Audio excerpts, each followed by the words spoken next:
Сәлеметсіздер ме оқушылар? Қазір бізде 6 сыныпқа арналған қазақ әдебиеті сабағы. Бөлімі Абайды оқы, Таңырқа деп аталады. Ал мен қазақ тілі мен әдебиеті пәні мұғалімі Молдағалиева Мөлдір Маратқызы. Балалар, сабағымызды бастамас бұрын 2020 жылдың әдеби жақсы жаңалықтарын еске түсірсек. Ең бастысы, ұлы хакім Абайдың 175 жылдығын тек қазақ елі емес, бүкіл әлем тойлады. Сонымен қатар, биыл Абай ТВ телеарнасы өзінің ашылу салтанатын жасап, қазіргі таңда жұмыс жасап жатыр. Балалар, қалай ойлайсыздар? Мен бұл жаңалықтарды сіздерге не үшін еске түсірдім? Дұрыс айтасыздар. Бүгінгі сабағымыздың тақырыбы Абай Құнанбайұлы, бірінші қара сөз. Ал сабағымыздың мақсаты кейіпкерлер жүйесінің заманауи жаңашылдығын өзара салыстырып баға беру. Әдеби шығармада көтерілген әлеуметтік қоғамдық мәселені идеясы арқылы түсіндіру. Балалар, ендеше бүгінгі сабағымыздың мақсатына жету үшін мен сіздерге келесі тапсырмаларды ұсынамын. Ең бірінші, бүгінгі тақырыбымызға сәйкес ұлы хакім Абайдың бірінші қара сөзін менімен бірге мұқият оқып тыңдаймыз. Бірінші сөз. Бұл жасқа келгенше жақсы өткіздік пе, жаман өткіздік пе, әйтеуір бір талай өмірімізді өткіздік. Алыстық, жұлыстық, айтыстық, тартыстық, әурешілікті көре-көре келдік. Енді жер ортасы жасқа келдік. Қажыдық, жалықтық. Қылып жүрген ісіміздің баянсызын, байлаусызын көрдік. Бәрі қоршылық екенін білдік. Ал енді қалған өмірімізді қайтып не қылып өткіземіз? Соны таба алмай өзімде қайранмын. Ел бағу? Жоқ, елге бағым жоқ. Бағусыз дертке ұшырайын деген кісі бақпаса, не албыртқан, көңілі басылмаған жастар бағамын демесе, бізді Құдай сақтасын. Мал бағу? Жоқ, баға алмаймын. Балалар өздеріне керегінше өздері бағар. Енді қартайғанда қызығын өзің түгел көре алмайтұғын ұры, залым, тілемсектердің азығын бағып беремін деп, қалған аз ғана өмірімді қорғылар жайым жоқ. Ғылым бағу? Жоқ, ғылым бағарға да ғылым сөзін сөйлесер адам жоқ. Білгеніңді кімге үйретерсің? Білмегеніңді кімнен сұрарсың? Елсіз, күнсізде кездемені жайып салып, қолына кезін алып отырғанның не пайдасы бар? Мұңдасып, шер тарқатсар кісі болмаған соң, ғылым өзі бір тез қартайтатұғын күйік. Софылық қылып дін бағу? Жоқ, ол да болмайды. Оған да тыныштық керек. Не көңілде, не көрген күніңде бір тыныштық жоқ. Осы елге, осы жерде не қылған софылық? Балаларды бағу? Жоқ, баға алмаймын. Бағар едім, қалайша бағудың мәнісін де білмеймін. Не болсын деп бағам, қай елге қосайын, қай қарекетке қосайын. Балаларымның өзіне ілгері өмірінің, білімінің пайдасын тыныштықпенен көрерлік орын тапқаным жоқ.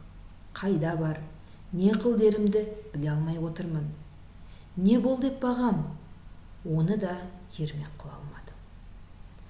Ақыры ойладым, осы ойыма келген нәрселерді қағазға жаза берейін.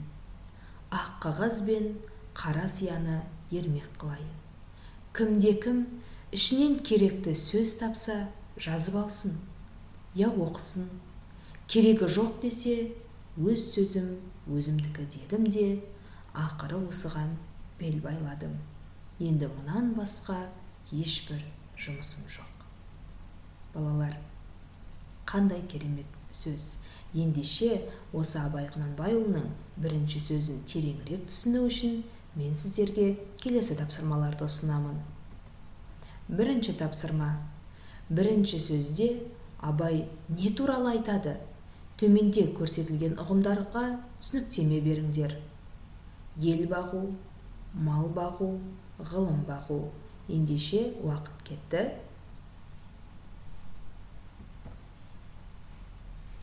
Балалар, уақыт аяқталды. Мен сіздерге өзімнің нұсқамды ұсынып отырмын. Және осы мен жазған нұсқамен өздеріңіз жазған нұсқаны салыстырып көріңіздер. Ел бағу, елді басқару, ел қамын ойлау. Ғылым бағу. Абайдың түсінігінше ғылым бағу адамды қартайтатұғын күйік. Білгеніңді елге үйрету және білмегеніңізді одан әрі білу. Келесі сөз тіркесі мал бағу. Мал бағып баю, балаларды асырау.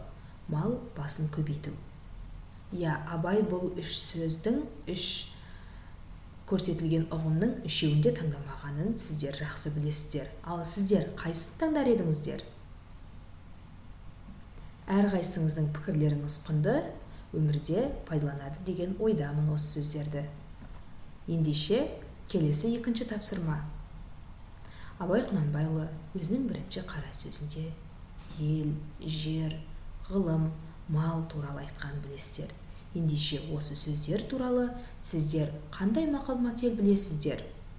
Өз ойларыңызды дәптерге түсіріп жазыңыздар.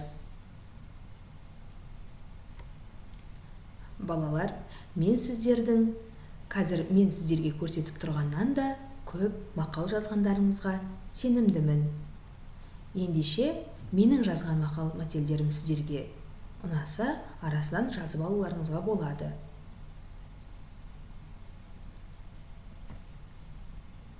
Ал біздің қорытынды тапсырмамыз үшінші тапсырма. Бірінші қара сөздегі Абайдың ұстанымына өз көзқарастарың бойынша талдау жасаңдар. Пікірлеріңді тұжырымдап, төмендегі кестеге толтырып, дәптерге жазыңдар. Кесте 3 бөлімнен тұрады. Бірінші бөлім Абай ұстанымы. Екінші бөлім өзімнің тұжырымым. Ал үшінші кесте өздеріңіздің өмірлік ұстанымдарыңызды жазыңыздар. Уақыт кетті. Балалар, мен сіздерге осы үшінші тапсырманың жауабы ретінде тек қана Абай ұстанымын ұсынып отырмын. Себебі біздің әрқайсымыз жеке тұлға болғандықтан өзіміздің тұжырымымыз бар әртүрлі, сонымен қатар өмірлік ұстанымымыз да әртүрлі екен. Ал мен сіздердің өмірлік ұстанымдарыңызды керемет, түсінікті етіп жазғандарыңызға сенімдімін. Және сол өмірлік ұстанымдарыңызды ешқашан ұмытпаңыздар. Тек қана алға қойған мақсаттарыңызға жетуге ұмтылыңыздар. Мен сіздерге сенемін, балалар. Оқушылар, ендеше бүгінгі сабағымызды аяқтау үшін мен сіздерге 5 саусақ әдісі бойынша кері байланыс ұсынып отырмын. Қазір сіздер Абайдың бірінші қара сөзінен түйген ойларыңызды 5 саусаққа жазыңыздар және оны өмірде қолданады деп ойлаймын. Сабаққа белсене ат салысты деген сенімдемін. Сау болыңыз.